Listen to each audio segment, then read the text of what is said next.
Bonjour, bonsoir à toutes et à tous, bienvenue dans Des goûts et des couleurs, le podcast qui parle des choses que l'on aime et que l'on déteste. On va faire un petit tour de table pour se présenter. Alice. Bonjour, je m'appelle Alice, j'ai 20 ans et je viens de finir ma deuxième année de licence de droit. Waouh, Bravo. félicitations. Est-ce qu'on applaudit un peu? Oui, on applaudit un peu. Ouais. Voilà. Bravo, excellent. Merci, Bravo, bien ça me joué. touche beaucoup. Et nous avons aussi Maxence. Oui, Maxence, qui a cette fois 20 ans, donc j'ai perdu Ah. un an. Et du coup, j'ai aussi fini ma deuxième année de droit. Et bah félicitations. Bah, merci. Félicitations aussi. Je m'applaudis. On Voilà. a tous Voilà. Je applaudi. rajouterai au montage parce que c'est un peu de Oui, oui, non, c'est bien.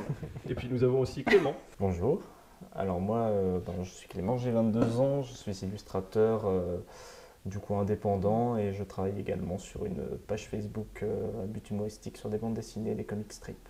Waouh. On applaudit aussi ou pas Oui, allez, Non, on peut applaudir. Non, applaudit. c'est stylé quand même. Ouais, j'avoue. Allez. Et puis également votre hôte, Marc, qui est étudiant en droit et qui a également passé en 3e année de droit. Bravo Marc.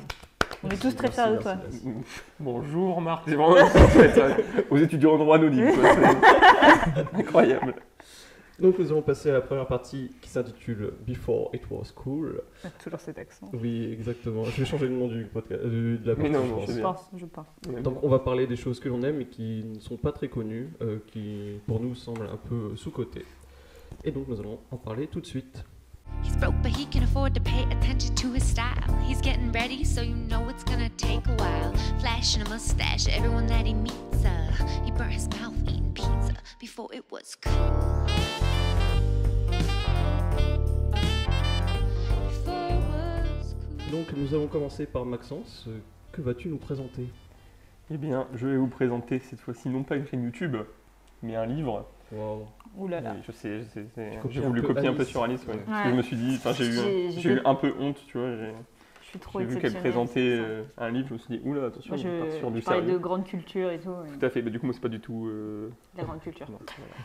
Ça Et m'aurait ça- étonné aussi. Oh, on va se calmer C'est directement. Oui, oui, va à l'école. Non, alors pas du tout. Alors, c'était un livre, bon, en fait, c'est une série de 7 livres en tout. Mais moi, je vous parlerai que du premier, évidemment, parce que sinon, ça n'a aucun sens, Oui. parce que je vais vous spoiler. Mais je les ai lus il y a 3-4 ans, du coup, il y a peut-être quelques détails qui m'ont échappé. Et donc, ça s'appelle Autre Monde, c'est de Maxime Chatham. C'est dans le style fantasy, science-fiction, un peu tout ça. Bon, c'est un peu mon style de prédilection. Ce livre, il est sorti en 2008, sachant que le dernier tome, il est sorti en 2016. Ça s'appelle L'Alliance des Trois, donc c'est le nom du premier. En fait, ce qui se passe dans ce livre, je peux vous lire un quatrième peut-être? Oui, vas-y. Commencer. Personne ne l'a vu venir. La grande tempête, un ouragan de vent et de neige qui plonge le pays dans l'obscurité et l'effroi. D'étranges éclairs bleus rampent le long des immeubles à la recherche de leur proie, qu'ils tuent ou transforment. Après leur passage, Matt et Tobias se retrouvent sur une terre ravagée, différente. Désormais seuls, ils vont devoir s'organiser pour comprendre, pour survivre à cet autre monde. Voilà, c'est assez court. En fait, je vais vous expliquer un peu le début, genre les deux, trois premiers chapitres, je pense.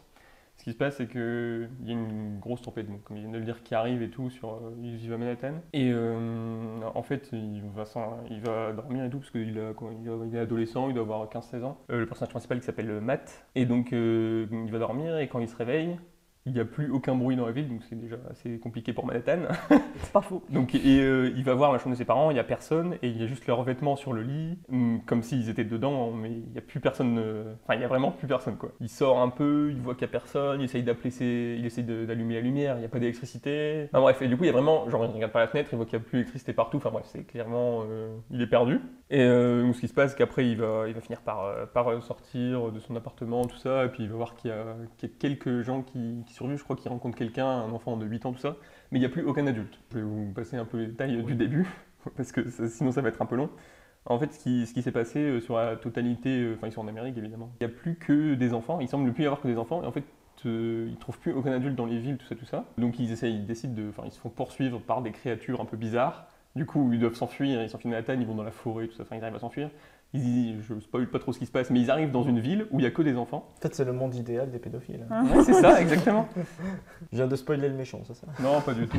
En fait, ils croisent que des enfants. En fait, ce qui se passe, c'est qu'il y a aussi des adultes, mais ils vivent plus au sud. Mais en fait, les adultes ont perdu la mémoire, et donc ils savent plus du tout qu'ils ont des enfants, enfin ils savent plus du tout comment ça se passe et tout. Mais par contre, ils les détestent et ils ont envie de les tuer. Les enfants, on les appelle les pans dans ce livre, donc rapport à Peter Pan, tout ça, Oui, parce qu'ils c'est gardent leur âme d'enfant, tout ça. Et les adultes, on les appelle les cyniques, parce qu'ils ont l'air cyniques justement, et genre, ils connaissent vraiment plus les enfants, ils veulent juste les tuer, ils les aiment pas quoi, c'est vraiment... Et du coup, les enfants ils comprennent pas parce que eux ils ont gardé leur mémoire, contrairement aux adultes, et du coup ils veulent... ils essayent de les raisonner tout ça, mais il y a vraiment aucun moyen quoi. Et du coup, la bataille dure pendant 5 tomes, c'est ça? Alors, C'est ça. pour l'instant il n'y a pas de bataille. Pour l'instant, ils se battent, tout ça. Enfin, les cyniques veulent tuer les pans, mais en fait ils sont pas sur les mêmes territoires parce ils doivent se trouver au Mexique à peu près les cyniques et les pans sont plus en Amérique, aux États-Unis tout ça donc. Mais comment ça se fait? Il y a il y a un endroit où tous les enfants ont été tués et il y a un endroit où tous les adultes ont été tués? Non, en fait. Oui, ils se sont regroupés entre eux. En fait, le truc c'est qu'après la tempête, genre quand ils se réveillent, je crois qu'ils se réveillent longtemps après déjà, genre ils se réveillent genre 1 ou 2 semaines après, et il y a eu des genres de téléportation, parce que c'est des trucs bizarres quand ils se réveillent. La nature a repris ses droits en fait, il y a du lierre qui va sur les immeubles, tout ça, les voitures sont complètement fondues, les armes à feu sont fondues, tous les trucs assez technologiques n'existent plus, les ordinateurs c'est fondu, tout ça. Ils ont prévu d'adapter ça en série ou pas? Ça ferait une série ça. J'ai entendu parler de films, mais c'est plus les fans qui en parlent, je pense pas qu'il y ait vraiment de projet pour l'instant. Sachant que c'est un auteur français, je pense pas que ce soit... Ouais. Je sais pas si c'est hyper connu, autant connu que ça pour faire un film non plus. Bref, du coup il y a différents groupes, je vais juste terminer ça. Donc il y a les pans, qui sont donc les enfants et tout, il y a les cyniques, et à côté de ça, il y a aussi des gloutons, qui sont aussi des adultes, mais c'est un peu en mode zombie. Eux, ils ont plus mémoire, mais ils savent pas parler, ils s'organisent pas comme les cyniques, ils sont pas dans des villes, ils sont juste là, ils sont entre eux, ils attaquent les gens la nuit, on dirait qu'ils sont ils sont un peu noirs, tout ça, ils sont un peu fondus. À tout de suite. Ça, j'en étais sûr. Ils sont... c'est pas ce que je voulais dire. Ouais. Comment dire? Ils sont un peu, je sais pas, ils ont plus l'air humains du tout, quoi. Ils ont l'air vraiment de créatures bizarres. Putain, quel enfoiré. Ce qui est marrant, du coup, ce qui est intéressant à voir, c'est que, du coup, les enfants doivent s'organiser tout seuls. Donc les pans doivent s'organiser tout seuls, et du coup, ils créent des villes, mais genre, par exemple, le pouvoir, c'est des conseils. Tu vois, c'est plusieurs personnes qui se conseillent. Alors que dans les villes des cyniques, c'est plus une organisation du pouvoir un peu triangulaire, avec un genre de maire qui est au-dessus de tout le monde, et ils ont même une reine qui s'appelle Malronce, tout ça, bref. Donc on va apprendre... Après, dans les tomes d'après, non mais je ne dis pas plus, je dis juste ça. Et donc voilà, et il y a plusieurs villes de Pan avec des longs marcheurs, on appelle ça comme ça, qui s'occupent de transmettre les messages, puisque comme il n'y a plus internet, il faut utiliser du courrier, ou la parole, la voix orale, et en fait ils se transmettent. La génération Y qui s'effondre quand on entend. Ah non, mais les États-Unis c'est immense, imagine marcher du nord au sud. Non mais surtout qu'ils marchent au milieu de forêts avec des gloutons, avec des animaux ont changé aussi, évidemment, ils ont muté. On va se rendre compte qu'il y a plusieurs clans, même au sein des Pans, et au sein des cyniques, il y a même plusieurs clans, il y en a qui... Mais c'est des enfants de tous âges? C'est des enfants je crois que c'est jusqu'à 17-18 ans, et en fait il y a une particularité. Et quand tu grandis, du coup tu fais comment? Justement, tu grandis pas. Ils deviennent... non, si, ils grandissent justement. Parce que ils deviennent méchants. à partir du moment, en fait, t'es un pan, et à partir du moment où tu perds ton âme d'enfant, en fait tu deviens cynique. Et du coup, ce qui se passe, c'est qu'il y en a qui arrivent un peu à rester, mais la plupart du temps, en fait, les enfants deviennent des cyniques et ils trahissent leur position. Mais c'est hyper déséquilibré, du coup, les enfants, ils ont aucune chance. Ben oui, sachant qu'en plus, ils sont hyper forts. Sachant que les adultes, leurs rangs, ils grossissent de plus en plus. Ils peuvent pas mettre au monde d'autres enfants. Oui, voilà. voilà. Si. Alors si, ils ont des enfants, mais ils les jartent, du coup. Ou ils les tuent, ou ils les contrôlent. Mais les enfants, leur rang, ils peuvent pas grossir. Ils sont destinés à... ça paraît un peu illégal comme combat. Oui. Parce que les rangs des adultes, ils continuent de grossir. Et en plus, ils... les enfants aussi, parce que les adultes font des enfants aussi. Mais bon, ils les font, mais ils les tuent pas. Ils les tuent ou ils sont exclus, ça dépend. Comme dans le romantique. Non, mais c'est étrange. Mais après, il faut savoir que le combat est un peu plus équilibré, parce que les enfants, ils commencent à maîtriser certaines compétences, un peu surnaturelles. Bon, je ne dis pas plus, je dis pas comment ça s'appelle. Moi, je propose aux enfants de 16 à 18 ans de faire des enfants voilà, maximum, c'est ce que j'allais dire. Et d'aller défoncer. Mais du coup, après, ils perdent leur innocence aussi, du coup. Et du coup, ils deviennent cyniques. Ouais. Ah, parce que quand tu fais... Ah oui. C'est un peu ça le... Tu dois rester... Je pense que c'est un peu ça le truc. Après, ça dépend. Il y en a, ils ont des enfants et ils sont encore plus enfants que leurs enfants. Oui, c'est pas faux. C'est clair. C'est pas faux, mais je pense qu'en fait, c'est le moment où ils commencent à avoir ces envies-là, où ils deviennent un peu adultes, en fait. Ouais, la puberté, du coup, à 15 ans, c'est mort, quoi. Oui, ça dépend pour qui. Dans ce livre, c'est plus tard. Ouais, bon. On va se calmer. Enfin bref, en gros, ouais, c'est un peu ça. Et donc, ouais, les enfants, ils développent un peu des compétences en fonction de leur maladresse. Par exemple, si t'es un peu maladroit, que tu fais tomber des objets, et ben, ils vont développer une compétence de télékinésie. Si t'allumes beaucoup de bougies, par exemple, il y a un enfant qui à un moment, allume des feux et tout, et du coup, il maîtrise un peu le feu, il peut envoyer des boules de feu, des trucs comme ça. Enfin bref. Trop stylé. Voilà. Et donc, ça s'équilibre un peu, parce que les adultes, eux, ont plus ça. Par exemple, dès qu'ils deviennent cyniques, ils perdent leur Leur compétence. pouvoir, ok. Voilà. Et donc le début enfin, ça commence comme ça, et donc ça finit au bout d'un 7e tome. Enfin, il y a plein d'énigmes, enfin, il y a vraiment plein de questions qui se posent. Ils se demandent pourquoi il s'est passé ça, ils se demandent si c'est la Terre qui a créé ça parce qu'à cause de la pollution. En fait, il y a ça parle beaucoup de pollution, Internet, intelligence artificielle, tout ça. C'est ça qui aurait causé cette tempête. Du coup, on se pose plein de questions dans ce livre, on sait vraiment pas ce qui va se passer. Enfin, en tout cas, moi, je savais vraiment pas ce qui allait se passer. C'est vraiment imprévisible pour le coup. En fait, c'est tellement surnaturel des fois et tellement fantaisiste que tu pouvais pas y penser. Tellement de possibilités que tu peux Voilà, pas c'est deviner ça. ce qui va arriver. Et moi qui aime beaucoup les séries de livres, beaucoup plus que les livres uniques, du coup j'aime beaucoup, je cherche beaucoup ce genre de livres. Tout ce qui est séries par exemple comme Harry Potter, des trucs comme ça, enfin, c'est vraiment... ça n'a rien à voir avec Harry Potter, mais bon, quand même. Moi j'ai vraiment bien aimé, mais ouais, c'est vrai que c'est vraiment... Enfin, c'est assez compliqué, mais il y a vraiment tout un univers. Moi j'aime bien quand il y a bien un univers comme ça, enfin, on comprend, ça met les bases dès le début. On montre que le monde, au bout d'un chapitre, tout est déjà mis en place. Et il se passe des choses étranges. Et c'est au fur et à mesure, au plus tu lis, au plus tu découvres des mystères et plus tu arrives à les résoudre. Et voilà. Moi, j'ai 2 choses à dire là-dessus. La première, c'est qu'il y a énormément de livres fantastiques sur des enfants qui se retrouvent seuls. Ouais, Ouais, ça c'est vrai. Seul, qui est la BD française, adaptée en film.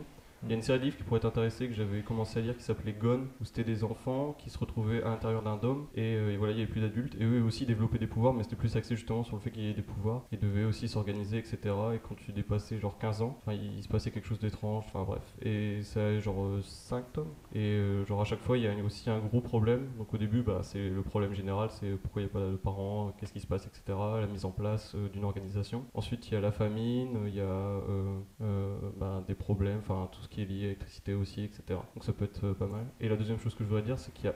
à chaque fois que je vais dans un magasin de livres, il y a toujours un énorme rayon de livres fantastiques avec des auteurs... Enfin, tu sens que c'est un peu pourri, tu vois. Ouais. C'est genre des trucs un peu série B des livres, etc. Un peu fantastiques. Moi, j'en avais lu un quand j'étais petit, une série. C'était à chaque livre, il y avait... c'était un livre vert et sur la première de couverture, il y avait une image en relief avec le boss. Et à chaque fois, il devait récupérer une pierre à chaque livre et c'était un truc aussi plus fantasy dans le sens royaume imaginaire avec des créatures, etc.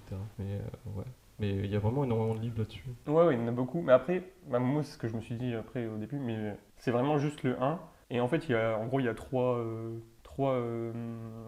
parties. Si tu veux, les 3 premiers livres, ils sont vraiment plus axés sur le fait il y a les adultes et il y a eux et ils sont un peu l'un contre l'autre. Et après, il y a une deuxième partie où c'est autre chose. Ils vont en Europe, tout ça, du coup il y a d'autres trucs.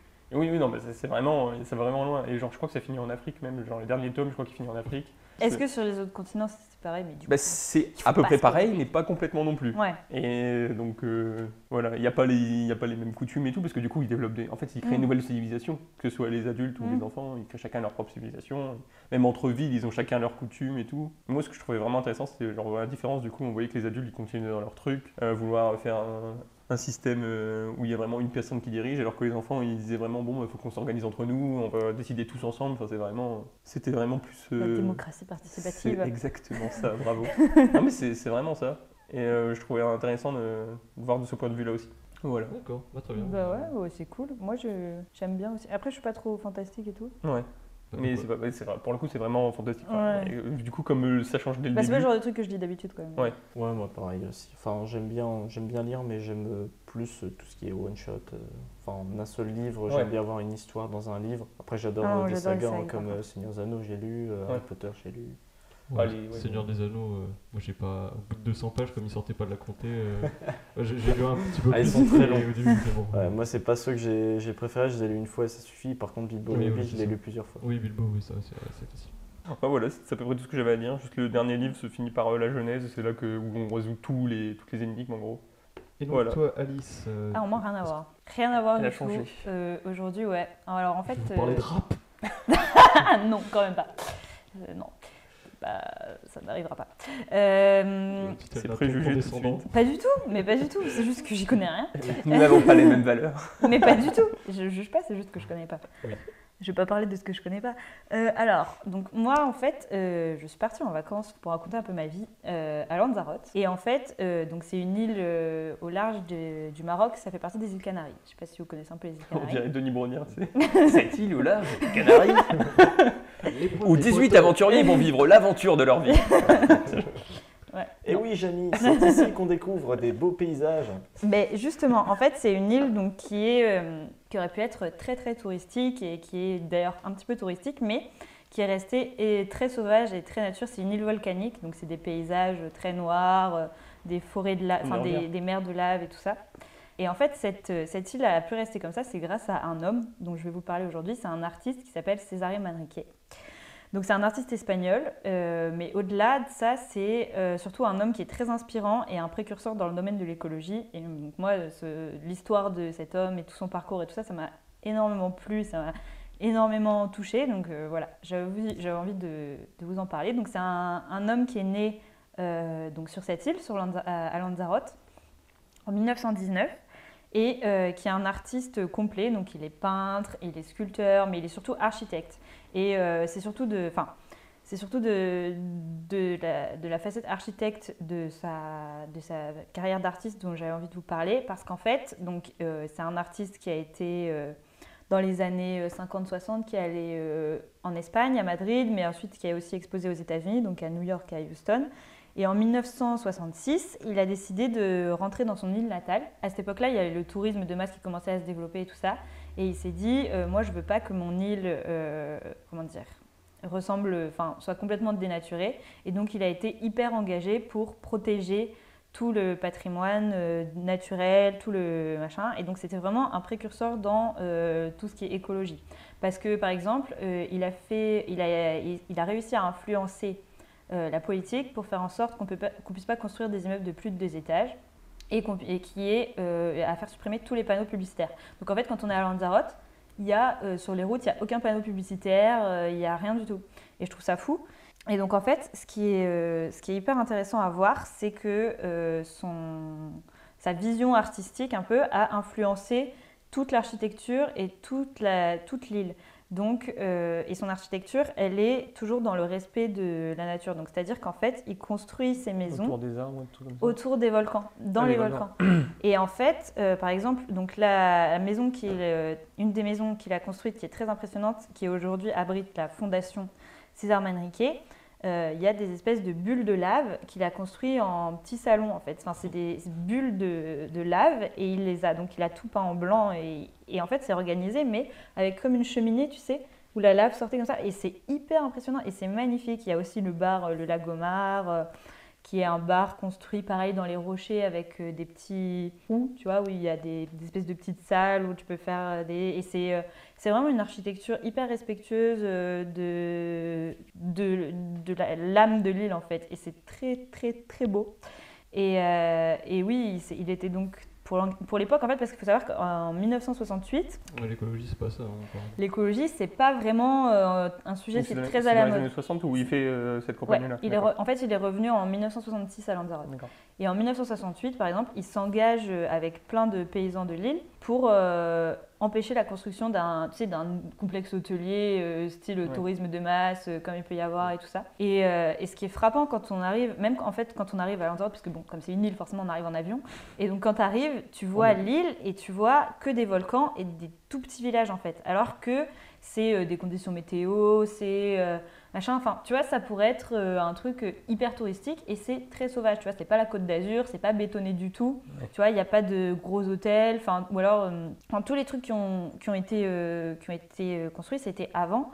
Il a vraiment pris l'île comme une toile pour exprimer son art et donc c'est très joli et c'est très beau. Ce que je voulais dire, c'est que justement, il y a par exemple, aucun fast-food, aucune chaîne de restauration, aucune chaîne de n'importe quelle. Oui, il doit avoir un avantage de tout. ouf du coup aujourd'hui vis-à-vis du tourisme et tout, parce que ça doit être quasiment la seule île qui est comme ça. Et niveau par rapport exportation, Alors, par rapport aux autres îles, alors j'en sais rien parce que moi je les connais pas très bien, mais je sais que les autres îles c'est quand même un petit peu moins comme ça. Ouais. Les Canaries ça reste un peu sauvage, Oui. mais Lanzarote c'est vraiment un truc à part parce qu'en plus ça se voit, même dans la façon dont les routes sont faites, les routes sont magnifiques, même dans la façon dont les villes sont organisées et tout ça, ça se voit.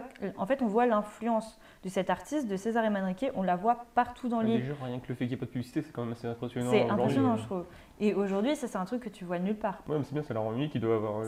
L'île, elle est. Je crois qu'ils ont les bénéfices aujourd'hui, du coup, hein, parce que clairement. Ah oui, oui, non, mais il y a très peu de touristes en fait. Enfin, Ah ouais bah, c'est pas qu'il y a très peu de touristes, mais c'est qu'il n'y a pas d'infrastructure pour accueillir du Ah oui. tourisme de masse. Ouais. Et que le tourisme qui se fait à Lanzarote, c'est alors soit du surf, de la planche à voile, donc du tourisme très sportif, soit des visites des marches dans les volcans en fait, des trekking, des machins, en plus c'est une île qui est hyper intéressante d'un point de vue géologique parce que forcément c'est volcanique et la dernière éruption qui date des années 1730 je crois, et il y a eu des éruptions, il y a des volcans qui datent de 10 millions d'années, il y a des volcans qui datent de 300 ans, donc tu vois, géologiquement c'est hyper intéressant et c'est très bien exploité par l'île parce que le tourisme se fait autour de la nature. Ouais.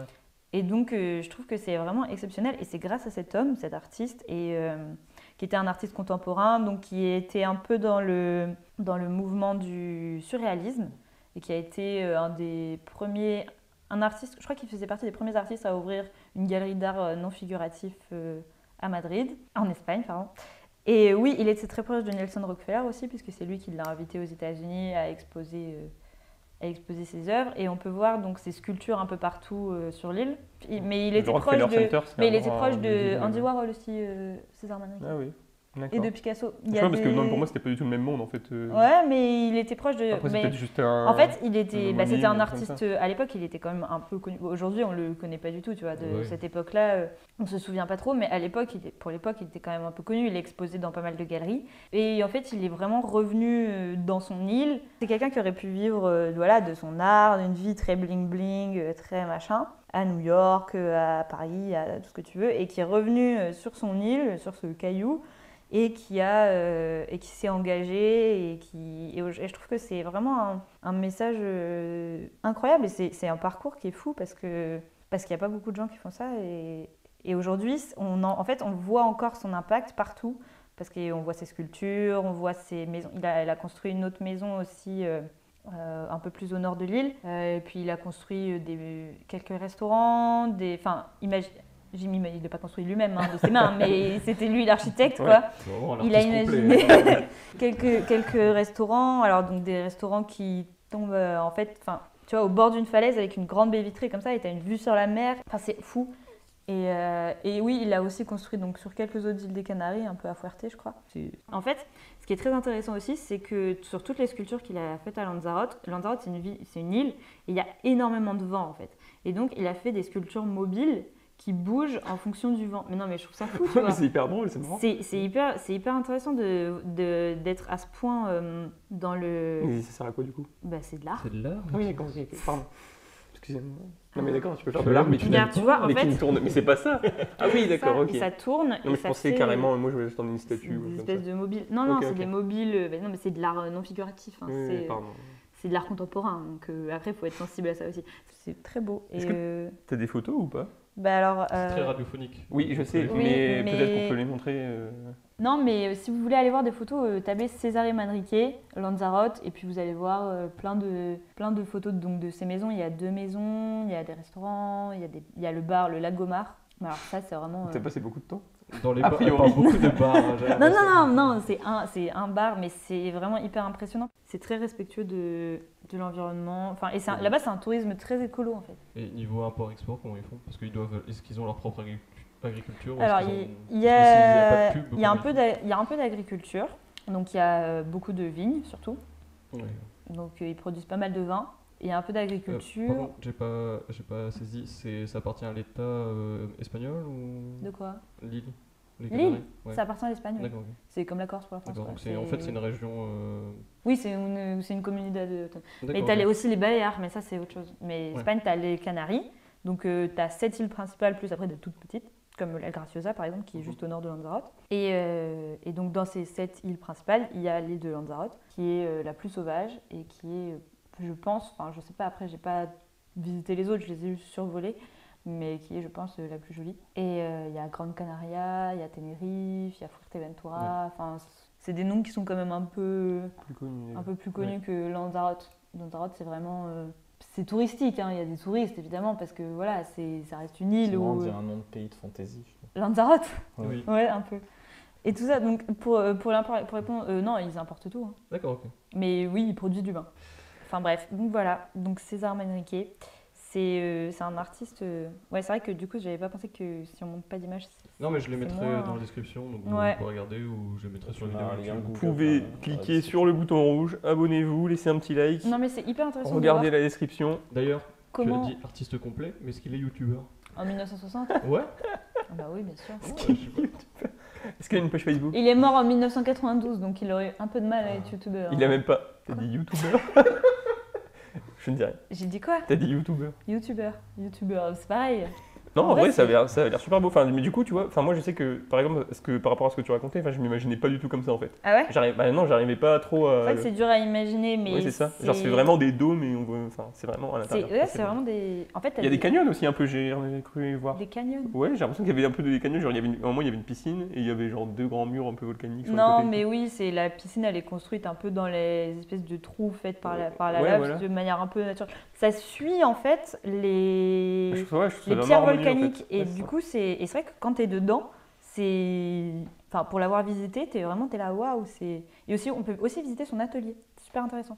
L'atelier de César Manrique. En fait, il y a 2 maisons qu'on peut visiter à Lanzarote. C'est Donc, la il y a la fondation. fondation et il y a la maison dans laquelle il vivait plus. Et là, en fait, ils ont laissé tout exactement dans l'état où c'était au moment où il est mort. Donc, c'est-à-dire que depuis 30 ans, en fait, ça n'a... Non, ça me fait un peu Depuis penser 20 ans, à Gaudi, 25 ans. au parc Gaudi, il y a exactement la même chose. Genre, il y a 2 maisons, genre, il y en a une Oui, divisée voilà. et l'autre. Et en gros, les trucs, ils n'ont pas bougé. Donc, tu vois, tu as encore le salon, tu as la chambre, tu as le machin. Et tu as son atelier qui est resté en l'état avec les pots de peinture ouverts, les machins, trucs. Et c'est hyper bien. Enfin, la fondation César Manrique fait vraiment un travail assez exceptionnel, je trouve. Pas très bien. Donc voilà, si vous voulez visiter une belle île, si vous savez pas quoi faire pendant les Attends, vacances, j'aurai de l'argent. allez à Lanzarote. Ouais, mais là, t'es en train de détruire son œuvre. J'avoue. Non, parce que publiquement, tu vous dis, y ah, allez- faire du Airbnb. pub. Non, parce que vous y allez de manière à respecter, enfin, C'est dans vrai que c'est l'optique. paradoxal parce que tu nous fais de la pub. Mais non, alors je fais que pas de la pub est pub. interdite. Non, non, c'est pour. C'est un paradis. Et t'es même pas payé en plus. Alors là, Non, c'est pas la pub pour Lanzarote qui est interdite, c'est la pub à Lanzarote Je sais. pour d'autres trucs. Je sais bien. Et c'est vrai que oui, Ah oui. t'as aucun. Mais non, en vrai, c'est vraiment super beau. On va passer à Clément. Qu'as-tu à nous présenter? Alors moi je vais vous présenter un film que j'ai découvert il y a déjà un peu plus d'1 mois. Alors je suppose que tout le monde connaît ici Jim Carrey. Mhm. Moi personnellement c'est un artiste qui est dans mon top 3 de mes artistes préférés, qui sait vraiment tout faire. Je le vois un peu comme une espèce de Spielberg qui est vraiment, lui, fait des films de tous les genres possibles. Et Jim Carrey, lui, il a vraiment été dans les émotions différentes, donc que ce soit très triste, très sérieux, même dans Le Nombre 23 par exemple, le film, et aussi très prochainement dans un thriller où il va jouer, donc un rôle très très sérieux. C'est un thriller qui s'appellera Dark Place, et il jouera avec Charlotte Gainsbourg. Et là, moi je vais vous parler d'un film qui est sorti juste avant Bruce Tout-Puissant, que vous connaissez certainement. Et Évidemment. Ah oui, c'est un film. Ah oui. Ouais, j'allais le faire. Ah, mais c'est. Mais j'ai c'est pas un pas film- voulu parce que la dernière fois j'ai chanté et je me suis rendu compte que je chantais très mal donc je ne Ah, chante c'est pas. c'est pas un film complètement débile Si. avec un mec qui a les pouvoirs de Dieu ou je sais Si, pas oui, quoi. Ouais, ça. ah oui. du coup, ça c'est un de mes films préférés avec Jim Carrey. Je trouve que on se prend pas la tête et c'est un très bon divertissement. Ouais. Alors, on se prend vraiment pas la tête. Ensuite, je vais. Moi, je trouve que c'est un très bon divertissement, Non, comme beaucoup de films j'aime qu'il bien. a fait, comme Yes Man. Moi, je trouve que ça n'a jamais été mauvais dans ses comédies. Menteur aussi. Menteur aussi, qui est excellent. Food Irene aussi, Oui. qui est vraiment pas mal. Et enfin, de toute façon, on pourrait citer toute sa filmo Oui. hein, avec The Mask. Il y en a tellement, le Truman Show aussi, qui est pour moi, c'est un de ses meilleurs films aussi. Après, là, moi, je vais vous parler du film The Majestic, donc, qui est vraiment une histoire, c'est fait par le réalisateur des Évadés. Donc, Franck Darabont. Ouais, donc, attention, c'est beaucoup je vais trop vous élevé. lire juste le synopsis, ce sera beaucoup plus facile pour expliquer l'histoire et en plus sans spoiler. Et après, on passera à la bande-annonce. Comme ça, Ça marche. En 1951, le scénariste Peter Appleton a rejoint les grands noms d'Hollywood. Son script de Les Pirates du Sahara vient d'être porté à l'écran et il se réjouit du résultat. Cependant, Peter est accusé d'être communiste. Celui-ci n'a rien à se reprocher et ne comprend pas les accusations portées contre lui. Ivre, il roule vers une autre ville avec l'idée d'y commencer une nouvelle vie. Mais Peter est victime d'un accident de voiture, il est transporté de toute urgence dans la petite bourgade de Lawson pour y recevoir les premiers soins. À son réveil, il ne se rappelle plus de rien. Harry Trimble, un habitant de Lawson, le voit et croit reconnaître son fils Luke, parti à la guerre quelques années plus tôt. Peter n'a aucun souvenir de Harry, mais il l'aide malgré tout à restaurer un petit cinéma de quartier laissé à l'abandon. Ce dernier s'appelle le Majestic. Mais j'ai trouvé que l'histoire était très touchante, ça parle de la guerre, de la perte aussi, surtout la perte de soldats en guerre et les conséquences que ça a sur l'entourage. Et aussi la crise identitaire, Ouais, parce qu'il ne va plus se souvenir de qui il est, il va vraiment tomber dans... En fait, il va croire aux espoirs des gens qui sont autour de lui, ils vont lui dire, bah oui, c'est lui, donc lui qui ne se rappelle plus de rien, il va se dire, ah oui, je suis lui. Ça va vraiment dans tous les sens, mais je trouve que ce film est vraiment... déjà, il est très bien filmé, il est très très peu connu. Je connais personne dans mon entourage qui ait déjà entendu parler de ce film. Et pourtant, pour moi, c'est l'un des meilleurs films avec Jim Carrey. Parce qu'il joue un rôle, il y a des moments où c'est assez comique, il y a des moments où c'est plus dans le côté dramatique. Et j'ai aussi trouvé que la bande-son était très très bonne. Et c'est adapté d'un livre qui a été, il me semble... c'est un livre qui a été écrit par celui qui a fait aussi The Notebook avec Ryan Gosling et Rachel McAdams. C'est vraiment une très belle histoire, il y a une bonne finalité, il dure 2h30. Il est très long. Oui, en fait... Il est long, mais... Tu l'as vu toi, Marc ? Il date de quand, juste parce que tu l'as découvert il y a un mois, mais... 2001. D'accord. 2001, ouais. Tu l'as vu, toi ? Il l'a fait juste avant Bruce to Ah oui. Et ouais, en fait, Clément, il m'a envoyé des fichiers, il m'a envoyé la bande-annonce, et du coup, j'ai regardé la bande-annonce, et ça m'a tout de suite donné envie de le voir. Du coup, je l'ai regardé hier en speed avant de faire le podcast, parce que j'avais envie de le voir et de discuter. Oui. Ouais. Il est chouette. Hein. T'as bien aimé alors ? Alors, je vais d'abord diffuser la bande-annonce. Supposons que toi et moi, on roule vers la côte jusqu'à ce que le soleil se lève et qu'on ne revienne jamais. Peter Appleton a perdu son chemin.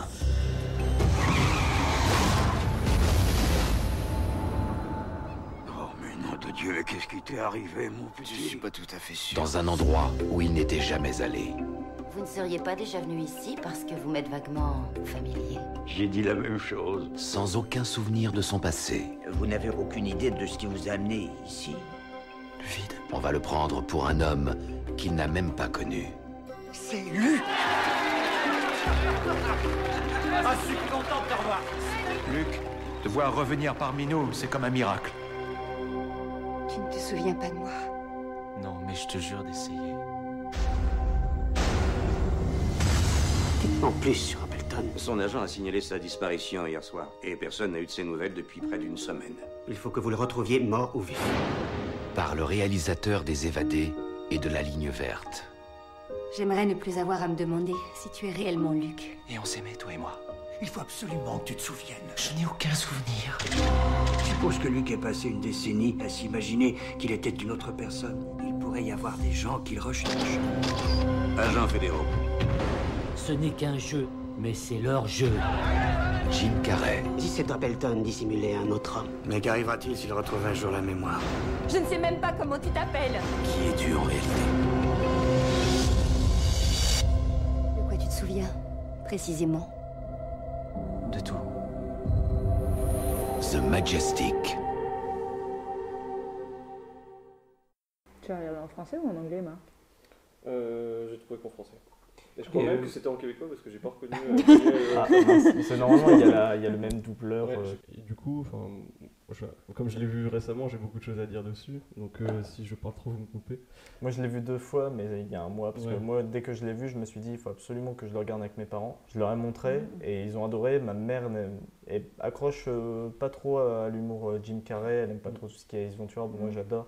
Mais voilà, c'est dans ces rôles-là, bof, mais elle aime bien Bruce Tout-Puissant, voilà, ça se regarde. Et puis après, celui-ci, vraiment, elle a dit ouais, c'est vrai que ça change beaucoup. Et elle a trouvé le film vraiment génial. Et ouais, vraiment, j'étais même un peu ému. J'ai pas pleuré parce que moi je suis un bonhomme, mais à la fin, quand c'est vrai qu'à la fin, c'est très touchant. Enfin, moi, la dernière fois, j'ai entendu Marc qui m'a dit est-ce qu'à la fin des livres que t'aimes bien, est-ce que tu pleures aussi? Oui. Attention Marc. C'est la bonne question. Est-ce que quelqu'un a déjà pleuré devant un film et quel film? Devant un film, peut-être moi, plus un livre. Quand il y a un chien qui meurt. Moi, film et livre. Quand il y a un chien qui meurt. La couleur du sentiment. Couleur du sentiment. Un très beau film avec Emma Stone. J'ai pleuré comme... tout ce que j'ai pu là. C'était horrible. Et toi Marc? Moi je crois que c'était... Bon, c'est con, mais... On sent la honte sur ton visage. Mais c'est Interstellar, parce que je sais pas, il y avait la musique et tout, toute l'ambiance. De toute façon, en général c'est la musique qui donne directement. Moi c'est la musique perso qui booste.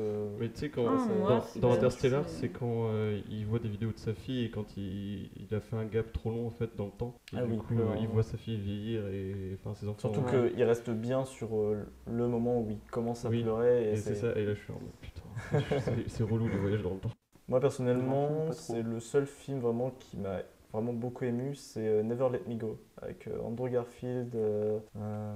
Après il y avait Keira Knightley aussi qui joue dedans, où c'est l'histoire de jeunes qui sont élevés, des enfants qui sont élevés en fait, qui sont des doubles de personnes qui existent déjà. En fait, ils sont élevés seulement pour subir des opérations, pour soigner d'autres petits. Et en fait, ils sont obligés de mourir, sauf qu'il y en a deux qui tombent amoureux et ils essaient par tous les moyens d'échapper à ça en fait. La musique est très très belle également. Non, mais c'est affreux comme histoire. Mais le film est magnifique, moi je le conseille. Et pour revenir donc à The Majestic, en fait, quand j'ai vu qu'il durait 2h30 et que on se dit ça va être long et que j'ai regardé cette nuit, il était genre 1h du match, je me dis putain, faut que je me lève en plus demain matin et tout.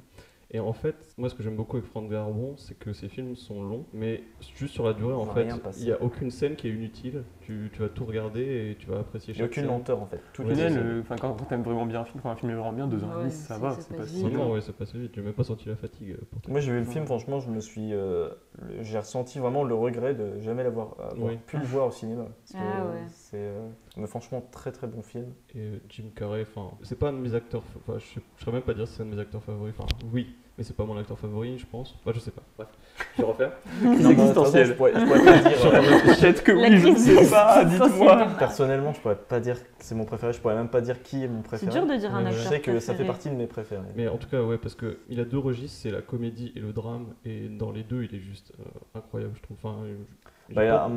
Sa personnalité déjà lui-même est séparée dans ces deux critères-là. C'est que c'est un peu le clown triste comme l'était Robin Williams. Oui, j'allais reprocher aussi exactement pareil. De toute façon, c'est deux types de même personne. Ils ont le même humour, ils ont la même façon registre aussi, comédie-drame. C'est ça. Et puis, il y a même un documentaire qui est sorti sur Netflix sur Jim Carrey qui est très très bon, où il explique comment il incarne les rôles et il se met vraiment à fond dans tous ses rôles, physiquement et mentalement, jusqu'à en perdre les pédales.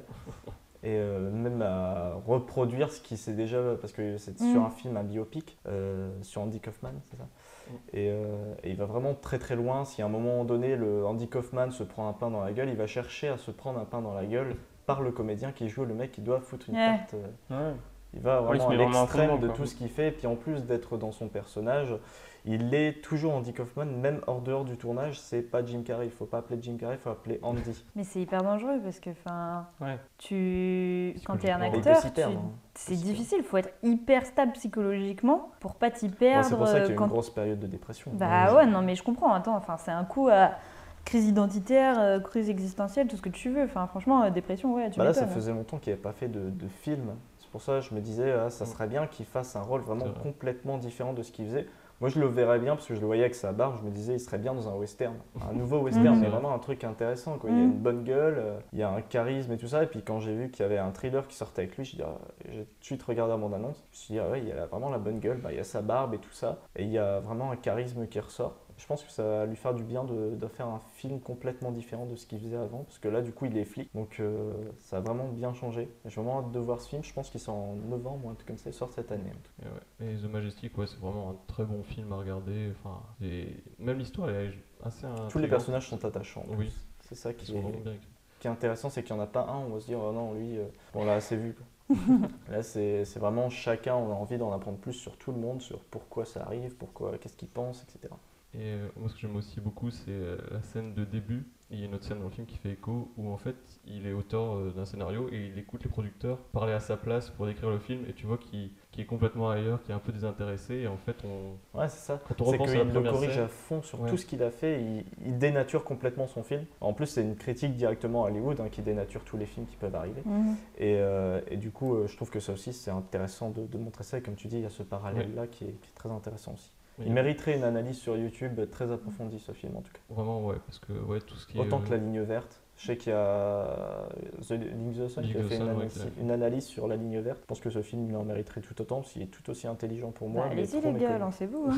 C'est vrai qu'il y a, ça parle du monde d'Hollywood, surtout de la guerre froide des années 50, avec la chasse aux sorcières des communistes aux États-Unis.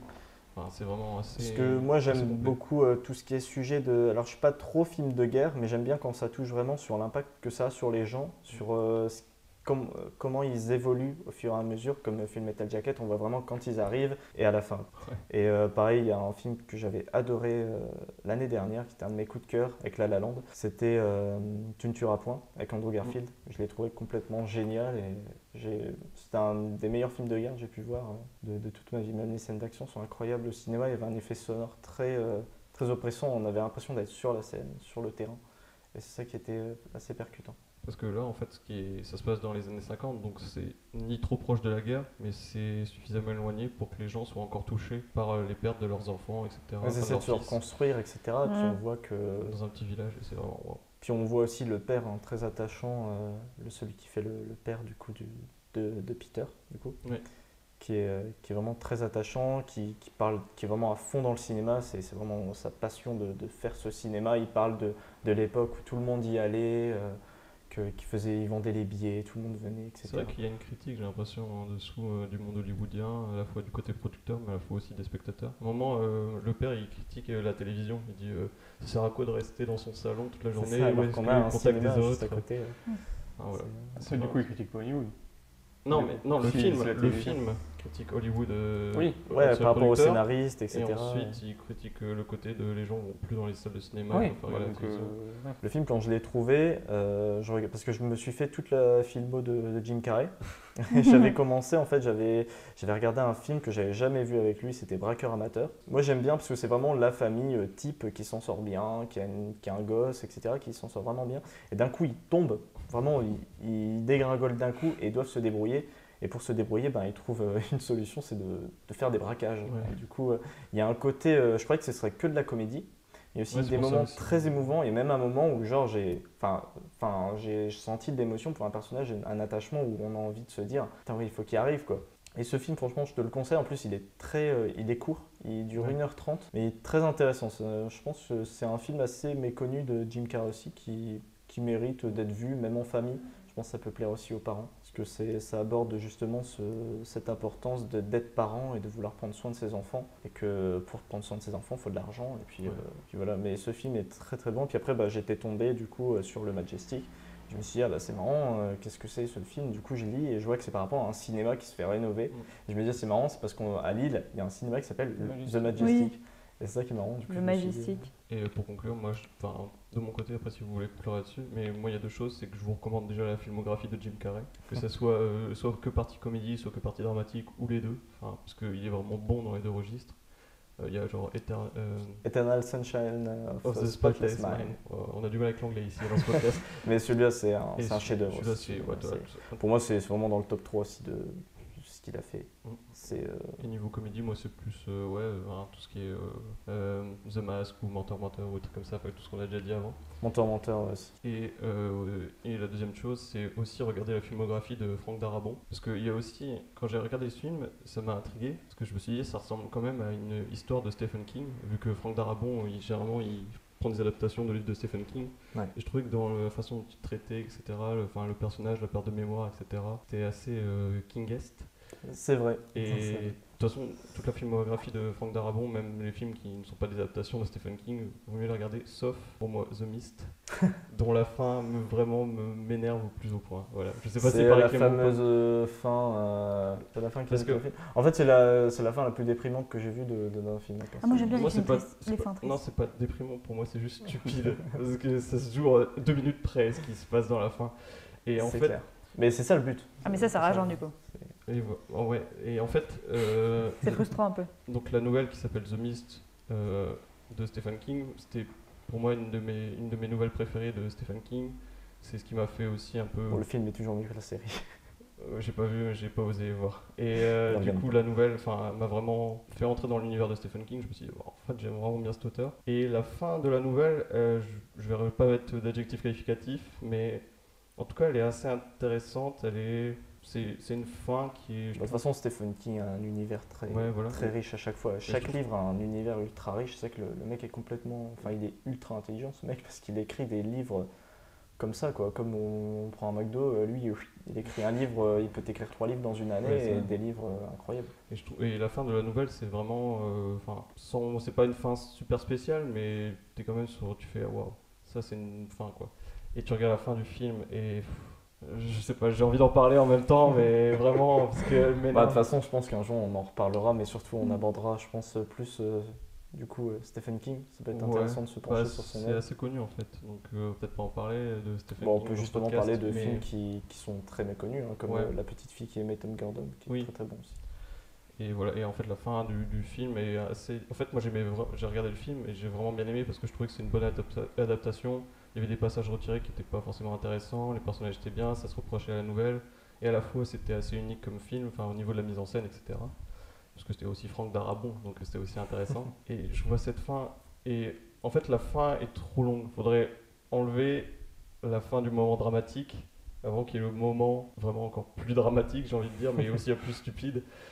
Et il y a des films comme ça en fait où j'ai envie de couper la fin. Par exemple, il y a Intelligence artificielle de Steven Spielberg. Je vais pas dire, mais il y a une sorte d'épilogue il est bien cet épilogue, mais pour moi il est un peu trop long par rapport au message du film, etc. Tu dis Steven Spielberg. Ouais. Eh ben, on va dire Steven Spielberg. Oui, dis-le juste comme ça je pourrai recouper. Non, on va garder mon erreur. Il y a pas mal de films, c'est marrant d'en reparler aussi des films où on aimerait bien couper avant, avant une certaine fin. Ouais. Il y a Scream 4 aussi qui aurait pu être un très très bon film, mais malheureusement il faut couper la fin. Et donc, moi la semaine dernière, je vous avais parlé d'une chaîne YouTube qui utilisait un concept qui était de reprendre des chansons d'aujourd'hui et de les refaire dans le style des débuts du XXe siècle. Quand on avait parlé, du coup, quand tu as dit que c'était adapté, etc., de façon années 50, on m'avait déjà fait connaître ta chaîne. Et c'est vrai que c'est cool, il y a des morceaux sympas. Et je suis content que grâce à votre podcast, ça se diffuse. Et du coup, j'avais également dit, mais ça fait rire, que j'aimais bien les concepts particuliers, parce que sur YouTube, c'est quasiment que ça, c'est des gens qui ont leurs propres concepts. Je m'en souviens. Je vais un petit peu mieux m'expliquer là-dessus. Ce que je veux dire, c'est que je trouve que c'est intéressant, grâce à Internet, qu'il y ait des gens qui aient des petites idées comme ça, de créer des choses, d'utiliser des petites choses et de le diffuser où tu pensais pas du tout, et quand tu vois ce qu'ils font, tu fais en fait c'est super sympa comme idée. Et alors moi c'est vraiment débile ce que je vais vous faire écouter, pour moi c'est quelque chose que j'utilise pour ça aide en fait à se relaxer. C'est pas de l'ASMR, je vous rassure tout de suite, c'est pas de l'ASMR. C'est quelque chose qui est assez relaxant, qui est un peu mélancolique aussi. Musique de yoga? Non, pas du tout. Non, du hard metal. Non, en fait, c'est des gens qui prennent des musiques et qui modifient légèrement la sonorité pour faire comme si la musique venait soit de l'extérieur, soit d'une pièce à côté. Comme si tu étais dans une soirée, par exemple, et que tu entendais juste les basses, en fait.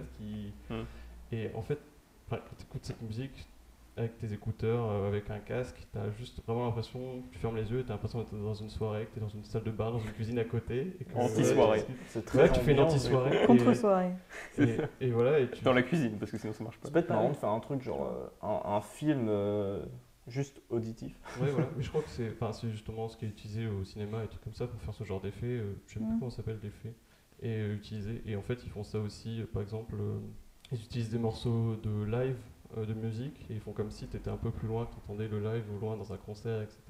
En dehors du stade. Oui, voilà, par exemple, ou des trucs comme ça. Et enfin, quand tu écoutes ça, c'est tout bête comme idée, mais c'est assez relaxant. Tu peux le faire quand tu fais quelque chose à côté, quand tu révises, quand tu écris, quand tu fais tes devoirs, par exemple, des trucs comme ça. Parce que c'est pas trop présent dans les oreilles, justement, et ça fait un peu comme si... C'est une musique de fond, quoi. Oui, voilà. Et après, il faut aussi aimer la musique. Hein. C'est pas comme si c'était genre du coup... Ou tu demandes à tes frères et sœurs de mettre de la musique à côté. Oui. Tu demandes à ta sœur de mettre de la musique dans la chambre à côté. Exactement. Et tu fais chier ta sœur juste pour ça. Moi, j'ai pas besoin de leur demander. Le problème, c'est que moi, ma sœur écoute de la musique de merde. Oui, voilà. Ça arrive. Il y a des gens qui utilisent des effets comme ça sur les musiques. J'avais vu qu'il y avait un gars qui avait utilisé ça sur des remixes qu'il a fait de Daft Punk. Genre il a fait un faux concert de Daft Punk où vraiment il a mis des effets comme si c'était un concert. Ah oui, oui. Trop bien. Et c'est super bien foutu parce qu'il a fait vraiment le live que tout le monde attend depuis 2013 avec Random Access Memory. Mais du coup il a mêlé Random Access Memory avec toutes les autres musiques et il y a des morceaux qui rendent vraiment hyper bien. Et donc voilà. Je vais vous diffuser quelques extraits. C'est parti. Chapata. Je sais que c'est dit ça mais je connais pas le titre. C'est ils font. Non, je chante pas. J'ai dit que je chantais pas. Non. Et du coup là. On peut être plus fort. Mais justement, c'est justement pas trop. Ah oui, d'accord, ok. Oui, non, d'accord. Mais bizarrement, le début de la chanson commence vraiment comme ça. Il commence un peu en étouffé. Je crois la vraie chanson. Oui. Parce que après c'est des basses c'est un peu fort. Ah, c'est marrant. Et du coup, je sais pas si vous entendez bien. Moi, c'est avec des écouteurs, donc ça marche moins bien. Mais j'ai vraiment qu'un casque. Non, moi parfait. Un casque qui isole bien. Est-ce que vous connaissez ce morceau? Oui. Mais je connais pas le titre. Enfin, peut-être, je sais rien. Bon, tu dois connaître. Je pense que j'ai déjà entendu, je suis pas sûr, mais je pourrais pas dire. C'est Gorillaz. Ouais, c'est ça. C'est Feel Good Inc. Du coup, c'est marrant, je l'écoute de temps en temps et pourtant j'ai pas reconnu. Je vais te dire le titre de la vidéo parce que c'est juste le début en fait. Ah ouais. Ouais. Et en fait, il y a un peu le refrain. Donc là, ça vient c'est fait comme si ça venait d'une pièce à côté dans une soirée. Ouais. Là, celui-là, c'est dans un supermarché vide. Genre, il y a des effets spéciaux. Un supermarché vide. Oui. Ensuite, on fera un hypermarché. Ah ouais, c'est pour ça, il y a un effet écho. Ah, c'est trop bien fait. Et il y a aussi l'image qui joue avec parce que sur la vidéo, tu as juste une image d'un supermarché vide et tu as l'impression d'y être. Quoi. Ah, c'est pas mal. Mais tu vois, ce serait sympa genre, de faire un scénario, je sais pas, d'un monde complètement, je sais pas, alors on va y venir, parce que la toute dernière, il y a une petite histoire. Ah ouais? Ouais. C'est sympa ça. Est-ce que vous connaissez ou pas? Sachant qu'il a fait un morceau très récemment, donc on est en mai 2018, qui a fait le tour du monde, surtout aux États-Unis. Il fait le tour des États-Unis. Oui, le tour des États-Unis. Les États-Unis, c'est un peu le monde. Justement, c'est parce que ça fait partie du titre de la chanson. Ça ne me dit absolument rien. Donc c'est Childish Gambino qui a sorti récemment This Is America, où le clip, où c'est lui qui fait une danse bizarre, à un moment donné il tue, c'est connu parce qu'il shoot un gars et le clip il est assez violent et il y a plein de messages cachés dans ce clip, etc. Sur les États-Unis actuels, etc. Et donc ça c'était son album qui est sorti il y a 2-3 ans. Et la musique c'est Redbone de Childish Gambino. J'aime bien la chanson. Ah, elle est cool. Ouais, mais j'imagine bien un mec genre qui marche dans la rue ou quoi, et que t'entends une personne qui dit faites attention, machin. Hop, et puis t'entends le mec qui court, t'entends des pas et tout, qui entre dans un supermarché, et puis t'entends ça, la musique. Le mec est tout seul et t'entends des bruits. C'est sympa, tu vois. Écoute, on va sortir des feuilles, un papier, on va écrire un scénario. Ça serait intéressant, tu vois, des films audio, quoi. Là, c'est un autre effet, c'est sous la pluie. Sous la pluie? Ouais. Là, t'as tes écouteurs. C'est quand on écoute des musiques dans le Nord, quoi, en fait. Je connaissais Sous le vent, mais bon. Sous le vent. Tu te balades avec tes écouteurs. Moi, j'aimais Garo et Céline. Donc là, c'est assez basique, il a juste rajouté de la pluie dessus, mais c'est comme si tu avais tes écouteurs. C'est déjà une bonne drache, hein. Oui. On continue sur je trouve que ça, pour le coup, c'est pas un bruit de pluie très comme t'entends. Moi, j'aurais été de la alors pluie qui tombe sur un parapluie, tu vois. Je préférerais de la pluie sur Velux, parce que c'est le meilleur bruit du monde. Ah ouais, c'est trop bien ça. Moi, j'ai un Velux dans ma chambre, j'adore. Trop bien, j'en ai plus, je suis trop triste. Je crois que c'est le truc qui me manque le plus. Ou sous la tente. Moi j'aime bien quand il fait quand je m'endors et que j'entends la pluie. Oui, c'est trop bien. C'est trop bien. Tu te sens trop en sécurité dans ton lit. Ouais, c'est ça, tu dis ah, je suis bien ici quand même. Moi je trouve que ça gâche plus pour le coup. Ouais, celui-là il est pas très bien fait. J'entends juste la pluie, mais c'est pas ouf. Enfin, ça quand t'écoutes de la musique avec tes écouteurs et que t'es sous la pluie, t'entends pas ce genre de bruit. T'entends pas autant, je sais pas. Oui. Ça dépend. Bon, moi je mets plus fort. Je sais pas. Je me balade pas souvent sous la pluie de toute façon. Donc, ça dépend. Et donc la musique c'était. J'ai vraiment pas le choix. Non, mais je veux dire, ça dépend si, si le son de la musique. Vas-y, on t'écoute. Et donc la musique c'était Somebody Else de je vais dire en français, 1975. Est-ce que déjà The 1975. Alors là c'est assez connu, donc là c'est en dehors d'un club, d'une boîte. C'est dedans? Dehors, c'est sur le parking. C'est film comique? Non. Ah. Tu vois film comique? Africa. Oui. Ah oui, Toto. Oui, une machin, ok. Donc là t'entends des gens marcher dans la rue, etc. Enfin, il y a aussi l'image de la vidéo. Ah, t'entends aussi des flics? Oui. Ouais. Pas mal. Moi j'aime bien ça, cet effet-là. Moi j'aime bien. Celui-là ça vient donc d'une pièce à côté. Ah non, pas cette chanson par contre. Pourquoi? Non. Ah parce que un problème, mademoiselle. J'en peux plus. Il y a un pote qui fait allemand qui chantait ça et tout. Ah c'était affreux. C'était moche. La dernière fois que j'ai entendu dans un film, c'est dans Atomic Blonde et c'est trop bien. C'est vrai. C'est une pièce assez lointaine quand même, j'ai l'impression. Donc non. Bah, c'est l'allemande du fond du couloir qui écoute sa musique. Ouais, t'es dans le couloir d'un immeuble, tu cherches la Ouais soirée. si, tu l'entends bien. Bah, c'est pas... Ouais. C'est ton voisin du dessus quoi. Ouais, c'est ça, c'est pas à C'est côté. plus ton voisin du dessus. Ouais. Qu'une chambre à côté. Il va fermer sa musique. Et là, t'entends. Fermé. Un petit balai. Oui. Ça c'est ton voisin du dessus. Exactement. Mais ouais, ils C'est devraient typique. approfondir leur. Après, parce que l'idée elle est bonne, tu vois. Ouais, mais c'est justement là, j'ai pris de plusieurs chaînes, donc c'est pas forcément les mêmes gars qui ont fait Ah ouais les mêmes trucs, donc forcément c'est peut-être pas. Et moi, le jour où égal. tu veux écrire un scénario avec un truc comme ça, bah, je veux bien faire. Ouais, ça peut être sympa Ok, ça va. de faire avec genre. t'entends Un les concept pas. est né ici. Et enfin, moi ce que j'aime bien aussi avec cette musique, c'est que tout le monde danse dessus alors que l'histoire elle est assez triste. Je sais pas, mais elle est horrible. Ouais, Je peux plus moi de cette chanson. En gros, ça parle Bah, de la c'est guerre comme. froide. Il y a quoi comme autre musique Enola Gay, Oui. qui est parle très de la triste bombe, aussi, mais qui est très joyeuse et sur que tout le Hiroshima. monde était en soirée. Mais c'est ça qui est marrant. Je trouve ça sympa. En fait, Indochine aussi faisait des trucs comme ça aussi. et enfin le dernier, moi il me fait extrêmement marrer parce que la musique déjà est rigolote et ça se passe dans une. T'as pris un petit accent là. La musique Rigolote. est rigolote. C'est un bon point. C'est pas que je suis d'accord avec toi. Tabarnak. Bon, on va arrêter. Et en fait, ça se passe donc dans une grotte. T'as vraiment. Ouais, je vais faire écouter parce que. Ah ouais. Parce que là, tu t'imagines, t'es perdu dans une grotte, il y a Shrek qui arrive au loin, qui veut te bouffer. Et là, t'entends un gros. Il y a des petits bruits de gouttes qui descendent de cette table. Ah, C'est parce que c'est dans une ancienne piscine piscine municipale. Oui. Et en fait, ça a été vidé parce qu'il y avait eu un problème sanitaire. Du coup, ils ont dû évacuer tout le monde. Tu sais, pour faire cet effet-là, ils pourraient prendre les musiques joyeuses mais qui font flipper, tu sais, un peu comme dans Insidious, je pense. Il y a une musique très joyeuse avec un mec qui a une voix aiguë et ça fait bien flipper cette musique. Ouais. Non mais c'est cool. Et Non, ça va. Parce que ça fait vraiment bruit de fond et c'est vrai que pour taffer c'est pas mal au final. Ouais, C'est mais agréable. j'aime bien Même quand pour on t'endormir, reconnaît la tu musique vois, quand même. c'est- Ouais. Ouais, Ça ouais c'est vrai détend. que pour s'endormir c'est pas mal. Mais j'aime pas, c'est quand même sympa de reconnaître la musique parce que pour le coup, je sais pas, on entend vraiment pas les paroles et tout. Ouais. Bah après si tu te concentres plus si t'es tout Oui. seul, parce que là on est en groupe, on parle, Ouais, machin. C'est vrai. Si tu te concentres un peu dans le... Si tu le mets vraiment dans le truc. Si tu mets un bon casque qui. Oui voilà aussi.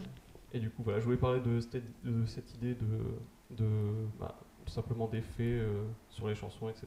Mais ça apporte un nom générique, enfin un terme. Non, tu tapes juste d'une autre Juste un effet pièce, sonore. au loin d'un concert, etc. Ouais, c'est sympa, j'aime bien. Ouais c'est nice. Bon. On va passer à la deuxième partie qui s'appelle le côté obscur. On va parler, Pas de Star Wars. non, cette fois-ci non, j'espère pas, de quelque chose que l'on n'aime pas. Oui, l'énergie de Jedi émane de la force. Mais méfie-toi du côté obscur. La colère, la peur, l'agression forment le côté obscur de la force. Du coup, on a tous écrit sur des petits bouts de papier quelque chose que l'on n'aime pas, que l'on trouve surcoté. Et Alice va tirer au hasard l'un des sujets. La joie se lit sur mon visage. Attention, Attention, tirage en cours. faudrait que je mette des musiques stressantes. Putain, Qui veut gagner des millions. Fort Boyard. Je crois que j'en ai pris 2, j'en ai qu'un. Est-ce que c'est votre dernier papier, Jean-Pierre? J'ai pas C'est à moi?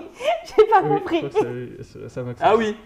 Oui, voilà. Alors, dis-le. Mettre le son sur un chiffre impair, sauf le 5. Oui. Quoi? Alors, si. Attends. Quand tu, Là, va falloir que tu t'expliques. Je vais m'expliquer. Alors, est-ce que vous. C'est une énigme du père Fouras. Absolument pas. On a tous des tics un petit peu nuls. En gros, moi, le truc, c'est que ça me stresse, par exemple, genre, tu regardes la télé, tu mets le son, et je peux pas mettre le son sur un chiffre impair, à part le 5. Faut que ce soit sur un chiffre pair, ou bien que ça finisse par un 5. Mais t'es complètement taré. Mais je peux pas, sinon ça me stresse. Chiffre pair, je peux comprendre. Mais, voilà, mais du coup le 5 ça passe parce que tu vois, je sais pas, c'est je sais pas, psychologique. Mais t'es bizarre. Mais non, genre si c'est sur 23, c'est hyper stressant 23. Mais qu'est-ce que t'as contre le chiffre 23? Mais pas 23 spécialement, mais 23, 27, tout ça. C'est hyper stressant. Non mais attends. Il faut que ça soit sur un chiffre pair, tu vois, c'est... D'accord, donc là tu viens juste de nous apprendre que t'étais un psychopathe en Mais fait. absolument pas. Mais non, on a tous un truc bizarre comme ça. Mais oui, c'est comme quand tu marches, c'est genre s'il y a des petits carreaux chez toi, enfin s'il y a des carreaux chez toi, tu dois marcher sur les carreaux et pas sur les lignes ou des trucs comme ça. C'est très chiant comme mec. Hein. Mais genre, moi j'ai pas de tic comme ça. Hein. C'est bizarre, c'est tout. C'est trop terre à terre, c'est pour ça, tu vois. Bah, franchement, moi je réfléchis mais je trouve pas. Mais pourquoi le 5 du coup? Je sais pas. Parce que je sais pas, ça paraît plus mais c'est central. psychologique, ouais. mais on peut pas trop l'expliquer. Non, c'est un tic. C'est exactement ça. Ça peut être aussi, tu vois, la superstition du chiffre 13, par exemple. Tu vois. Absolument pas. Ah oui, non mais d'accord, mais ça non, mais moi non plus. Mais ça c'est plus compréhensible parce que que c'est un vrai truc. Non, je préfère que c'est un truc qui est... C'est juste une préférence en fait. Sinon j'aime pas ça. Donc si je vois que c'est sur 23, je fais plus ou moins. C'est comme ça. Moi, ce qui me fait le plus marrer. Tu vas pas aimer le film avec Jim Carrey, toi? Moi, ce qui me fait vraiment marrer, c'est que il y a 2 semaines, c'était genre juste 2 mots, Star Wars. Et là, c'est un truc hyper précis. Mais oui, c'est hyper précis. Mais c'est hyper drôle. Moi, j'aime bien. Mais non, mais du coup, mais je pense qu'on a tous des tics. Voilà, le but c'était de l'amener sur parler des tics ou des réflexes automatiques. C'est ça. Moi perso, quand je sors de chez moi, si je marche tout seul, je suis obligé d'écouter la musique. Je peux pas faire autrement. Voilà. Ouais, mais ça, c'est plus je vais vous demander si compréhensible, vous avez justement des tics, des trucs comme ça et tout. Parce que je pense que pas tout le monde en a. Enfin, moi, on a déjà raconté des gens, ils marchent sur. Ils prennent un passage piéton, et bah ils peuvent pas marcher entre, ils doivent marcher sur les lignes blanches du passage piéton, tu vois. Oh, mais là, t'as l'air teubé par contre. Non, mais moi, je le fais pas. Mais il y en a qui le font, mais genre, ça les stresse et tout. Je sais pas, moi. Sinon, genre, c'est des tics que tu sors. Il y en a, ils aiment bien, c'est marcher au milieu du trottoir, mais pile au milieu. Et il y en a, ils ont ce réflexe-là. Ouais, ça c'est con. Tu sais, genre, s'il y a des carreaux, il y en a, ils vont essayer de genre marcher, essayer de ne pas toucher les lignes des carreaux et tout. Oui, mais tu fais ça quand t'es petit parce que c'est un jeu. Mais après, ça devient un tic des fois. Après, ça devient un jeu dangereux. Bah, je pense qu'il y a beaucoup aussi de perfectionnistes comme ça parce qu'ils veulent que tout soit carré. Ouais, non, mais oui. C'est pas Marc. Un perfectionniste, par ici. Ouais, moi je suis tellement maniaque. Mais c'est un peu comme genre si t'as une table carrée, t'as ton téléphone sur la table, et bah tu vas le mettre sur le coin de la table comme ça, tout le monde fait ça. Enfin, genre... Ouais, tu vas l'aligner. Ouais, de bien ranger. Oui, bah voilà. Par exemple, mais tu le fais aussi. Bah regarde mon téléphone là, il est pas du tout. Parce que c'est une table ronde. Parce que c'est une table ronde, regarde mon téléphone. Mais regarde, par exemple, s'il est sur le livre, je vais mettre mon téléphone comme ça. Par exemple, moi la table de mixage est bien alignée devant moi. Oui, mais voilà, bah ça c'est un tic. Ah, moi je suis pas du tout comme ça par contre. Bah moi j'aime bien. C'est un peu une femme libre quoi. Bah c'est pas ça, mais c'est que je suis pas du tout du genre à mettre les trucs droits, enfin je m'en fous quoi. Moi si je mets une feuille droite ou quoi, c'est pour que mon bureau ait l'air rangé, mais c'est tout, sinon je m'en fous moi. Moi ça me pose pas de problème, c'est juste pour que ça ait l'air rangé pour d'autres gens. Pour les autres gens qui ont des tics. Oui voilà, c'est ça. Non mais c'est pas ça, mais c'est que par exemple genre quand tu mets une feuille sur ton bureau, genre elle est de biais, ça fait genre bordel machin, mais tu la mets comme ça, tu la mets droite, tout de suite ça fait ranger. Oui. Tu la mets droite dans le coin en haut comme ça. Moi c'est juste que ça me stresse, si je suis devant. Enfin, je sais pas. Ouais, donc t'as des tocs quoi. Mais pas du tout. Mais genre, je sais par exemple, Marc, quand il est en cours et qu'il écrit, et que si je lui bouge sa feuille, il va la remettre droite devant lui. Oui, ça parce c'est que vrai. ça le stresse. Et c'est exactement la même chose. Moi c'est vraiment pour les gens qui ont le permis ou qui conduisent, etc. Moi, à chaque fois que je marche, je suis obligé de me mettre à droite. Et ça m'énerve quand je vois quelqu'un qui arrive en face, qui marche sur la droite. Je suis obligé sur le trottoir de me mettre vraiment tout à droite. Et du coup, c'est en Angleterre, c'est compliqué pour toi, Ouais, non? c'est clair. Bah ouais. Mais les gens suivent. Je le vis bien. Ah, c'est marrant. Voilà, non, moi, donc, à part je le sais truc, pas. si, alors Bah, peut-être c'est le un truc peu de comme dans les l'escalator. métros, c'est dans les escaliers. Oui. Ouais, Le tu truc restes de à droite, l'escalator. alors qu'en Angleterre, tu restes à gauche. Oui, et les gens passent à droite. Mais le truc de drôle. l'escalator, mais après ça. Personne ne respecte ça. Tout le monde Non, s'en fout. tout le monde s'en fout. Par contre, à Londres, tu te fais niquer. Il y en a beaucoup qui s'en foutent. Le truc de l'escalator. À Paris, non, mais à Lille, oui, mais à Paris, si tu te mets à gauche sur l'escalator, t'as toujours un mec, un connard pour te faire Oui, mais à chier Paris, derrière. quoi que tu fasses, moi, t'as toujours par un connard réflexe- pour te. Moi, par réflexe, je me mets toujours sur la droite de l'escalator, mais c'est pour laisser passer les gens, parce que moi, je marche pas dans les escalators, ça me saoule. C'est un escalator. Je suis jamais, mais moi je suis jamais pressée. Donc si tu te mets sur la droite après, de c'est même pas l'escalator- question d'être pressé. Ouais, ça dépend. Donc à part ça, franchement, mais J'aime pas rester sans il y a une rien raison faire, quoi. C'est pas complètement irrationnel. Ah non, Comme ton truc du mais chiffre. c'est juste que ça paraît plus carré, c'est pareil. Pour moi, un chiffre pair, c'est carré, alors qu'un chiffre impair, c'est un peu moins carré. Mais le 5, ça va parce que c'est. Je sais pas. Par exemple, un pseudonyme qui a des chiffres, je peux pas. Oui, moi non plus. Moi, il faut que je trouve un truc qui a pas de chiffres. Ah oui, ça c'est marrant ça. Sinon, ouais, t'as l'impression d'être un individu ou un dans la tiré, masse. ou un. Ah, toi aussi, c'est marrant ça. Mais imagine par exemple pour le truc du chiffre, imagine t'es complètement traumatisé par les chiffres impairs, ta vie ça devient un enfer quoi. Oui, mais c'est pas le cas. Tu peux plus. Quand il a une note. Quand il a une note impaire. Ah, c'est pas con. Mais non, bah non, mais si, il y a un truc comme ça, j'aime pas avoir 13. Genre, je préfère avoir 12 que 13. Parce que 13, je sais pas, ça me fait bizarre. Mais pourtant, c'est pas de la superstition. Hein. J'aime juste pas le chiffre 13. Ouais, pareil, moi j'ai toujours eu l'impression que c'était moins bien. Ouais, je sais pas pourquoi. Pareil, c'est pas ça sonne pas bien. Moi j'ai aussi un autre tic, mais qui est totalement nul, et je pense que vous aussi, c'est que moi les marches d'escalier, je peux pas les monter une à une. Je suis obligé au moins de faire 2 par 2, 3 par 3 ou 4 par 3. Pareil, 2 par 2. Ah, moi ça dépend. Et donc tu le fais jamais un par un, tu vois. Peu importe. Jamais. Moi ça dépend des Sauf si je porte un truc lourd ou voilà, un truc comme ça. Tu le fais pas. Et tu me fais me rendre compte que je le fais tout le temps en fait. Ouais. Genre même dans le métro, l'escalator, je prends parfois 2 par 2. Ouais. Je sais déjà que je suis pas la seule personne à avoir ce tic de la télé, j'ai pas mal d'amis qui ont le même et tout, donc du coup ça va. C'est peut-être un truc de. Bah il y avait même, réseau, moi j'ai déjà vu une image, je pense sur Facebook qui disait ouais si toi aussi. Ouais, c'est possible. Il y en a plein qui font ça. Il y en a plein, des trucs comme ça sur Facebook aussi. Mais je pense que c'est, je sais pas, dans le. Ah, moi j'ai aussi un autre tic. Bon, on parle à maniaque aussi ici, mais. Ouais, non mais toi t'es complètement taré par contre. Sans vouloir t'offenser. Un autre truc, c'est que par exemple, si je mange, je sais que je dois travailler dans l'après-midi, par exemple réviser ou faire n'importe quoi. Je sais que genre si je mange entre midi et 13h et que je finis de manger vers genre 13... Attends, parce que ça a l'air hyper précis. Oui, c'est hyper précis, c'est vraiment précis.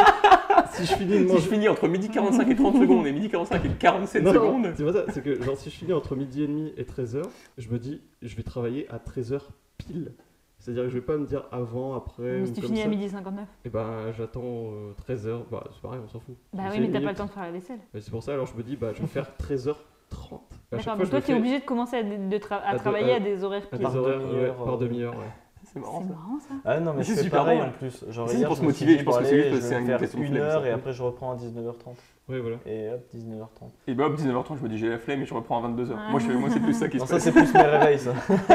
Ouais, voilà aussi, ouais, quand je planifie que j'ai un réveil le lendemain, je vais toujours faire en sorte que je vais essayer de me coucher pour qu'il y ait des heures pleines. Je vais pas me dire, oh, je me couche à ce moment-là. Ah ouais, mais vous êtes tarés les mecs. Ah non, mais vous êtes tarés. Je me dis, c'est hyper drôle, je savais. Si je dois dormir, je sais que je me réveille à 8h, je me dis, bah, minuit, si je veux avoir 8 heures de sommeil. Ah oui, moi je fais 6 heures de sommeil. Il est 30 là, profitez. Hein. Là, il est 16h30, les mecs, c'est votre moi, souvent je me réveille à 7h, du coup je m'endors à 1h. Ouais, voilà. Je fais exprès de dormir 6h pile aussi. Ah ouais, mais vous êtes vraiment bizarre par contre. Ben non, c'est calculé, c'est bien. Mais pour les heures de sommeil, c'est pas pareil, c'est une question de fatigue. Enfin, pour moi, c'est pas la même chose. Ouais, c'est pas une question de superstition. Attends, de calculer pour avoir pile 1 heure pleine de sommeil, de dire je vais te coucher à telle heure. Enfin, moi je me couche. Mais c'est juste qu'en dessous de 6 heures, je suis mort. Soit quand j'ai plus rien à faire, soit quand je suis fatiguée, quoi. Ouais. Mais je calcule pas le nombre d'heures de sommeil. T'as aucun. Bah, franchement, non, moi je vois tu marches dans la rue, tu fais pas des trucs bizarres. Non. Non, jamais. Non, attends, mais je suis en train de chercher. Franchement, je cherche, mais j'ai jamais vu quelqu'un qui avait pas de tic comme ça, genre c'est fou. J'ai pas vraiment de manie, non. Enfin, après, je sais pas, peut-être que c'est des trucs genre hyper personnels. Si tu tacles des gosses de temps en temps dans la rue. Non, moi c'est peut-être la façon de. Non, peut-être juste tuer des gens. Mais à part ça, il y a pas. Mais découper vivant. Moi, c'est la manière dont je positionne mes oreillers.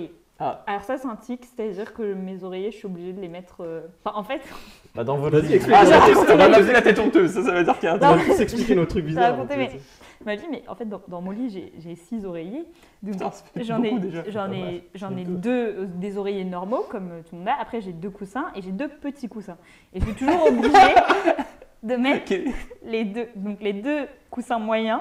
Après, il y a mes 2 oreillers et au-dessus, je suis obligée de dormir avec ma tête sur le petit coussin. Et ça c'est vraiment. Mais sinon, t'arrives pas à dormir. Je pense, mais si, parce que quand je suis pas chez moi, j'ai pas mes oreillers et j'arrive quand même à dormir. Mais quand je suis chez moi, quand je suis dans mon lit, c'est vrai que j'aime bien avoir le petit oreiller. Ça j'avoue, c'est un truc que j'ai. Voilà. C'est comme le côté où on dort dans son lit. Est-ce que chacun de vous a un côté. Oui. Non, moi je dors au milieu. Moi je dors à droite. Mais c'est une question de prise. On va pas se mytho. Il y a une question de prise aussi. Moi quand je dors toute seule, je dors au milieu, mais quand je dors avec quelqu'un, je préfère dormir à gauche. Non, moi c'est à droite, et quand je suis avec quelqu'un, je préfère dormir à droite aussi. De toute façon, moi quand je dors avec quelqu'un, je préfère pas dormir. Oh il préfère jouer au Uno. Voilà. Faire un Scrabble. Et j'aime bien dormir aussi avec un masque sur les yeux. Ah ouais. Mais ça, c'est ça me saoulerait. J'aimerais pas trop. Non, mais alors ça, c'est complètement rationnel. C'est parce que mon volet est cassé. Oui. Ah oui. Donc ça s'explique. Mais à partir de ça, Oui, à part ça, franchement, non, mais je suis vraiment en train d'essayer de réfléchir. Si, mais... tout tourne autour du sommeil, de toute façon, c'est généralement on a des tics, parce qu'on a envie de vraiment bien dormir et d'être confortable. Moi, je peux pas dormir s'il y a le tic-tac d'une montre, d'une horloge. Ah ouais, non, moi, c'est insupportable. Ah ouais, non, ça, je suis d'accord. Ah non, ça, c'est pas une question de tic, c'est juste que ça t'énerve, ça te tape sur le système. Mais il y a des gens, ça les dérange. Oui, après, j'ai des tics au cinéma. Je suis obligé de me mettre au milieu de l'écran. Oui. Ah oui, moi aussi, je S'il n'y a pas de place au milieu, ça me fait chier. C'est plus agréable. Oui, c'est pas un tic, je ne me pas ça comme un tic non plus. C'est pas un tic, mais parce que il y en a, ils s'en foutent, tu vois. Non, parce qu'il y a une raison rationnelle. Mais moi, je suis obligé.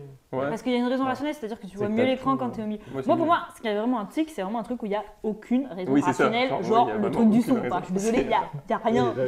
Mais le pire, c'est que par exemple, si genre il y a déjà du son et que je le vois pas, que c'est comme ça. C'est juste si quelqu'un change le son et qu'il le laisse sur un chiffre impair, je suis là en mode non, tu peux pas me mettre un peu plus ou un peu moins. Enfin, équilibre. Fais quelque chose, tu vois. Est-ce que c'est pareil pour la musique sur ton téléphone? C'est-à-dire? Bah le son. Ah mais non, il n'y a pas de numéro. Il n'y a pas de numéro de musique. Je trouve que ça se perd un peu avec le temps, genre les tics comme ça, parce que je sais que genre, quand j'étais petit, j'en avais vraiment plein. Genre quand je marchais dans la rue, et tout comme ça, je faisais attention, genre marcher. Quand j'étais petite, j'en avais plein. Mais moi, c'est parce que j'étais vraiment psychorigide quand j'étais gamine. C'est-à-dire que. C'est genre, parce que moi, j'étais un peu une psychopathe. Non, mais alors. J'ai tué mon frère quand j'étais enfant. Tant que ce n'était pas le jour officiel du printemps, donc le 21. Ça part tellement. C'est-à-dire le président arrive et dit aujourd'hui, c'est le printemps. Non mais. Allocution officielle du président. Tu peux se détendre. Le 21 c'est quoi? C'est le 21 mars, c'est ça? Non. Ou 21 avril? Non. Enfin, je sais plus. Bon, bref, il y a un jour du printemps, et moi, je sais que quand j'étais gamine, ma mère m'a raconté. Tant que ce n'était pas le jour, donc le printemps officiellement, j'allais à l'école avec mon manteau, mais il pouvait faire 50 degrés. Et après, quand il pleut, tu viens, mais en t-shirt, quoi. C'est genre... et après, à partir de là, je ne mettais plus de manteau. Et c'était vraiment un truc, genre, j'étais vraiment complètement folle. Ouais, et ça, bon, après, c'était aussi un autre truc, c'est que je ne traversais jamais en dehors des passages piétons. Mais ça, c'était vraiment un truc. Mais alors ça, maintenant, je le fais. Ouh, la togue. Parce que maintenant, je suis une tech. Mais quand j'étais petite, vraiment, genre, je pouvais piquer des crises et tout pour...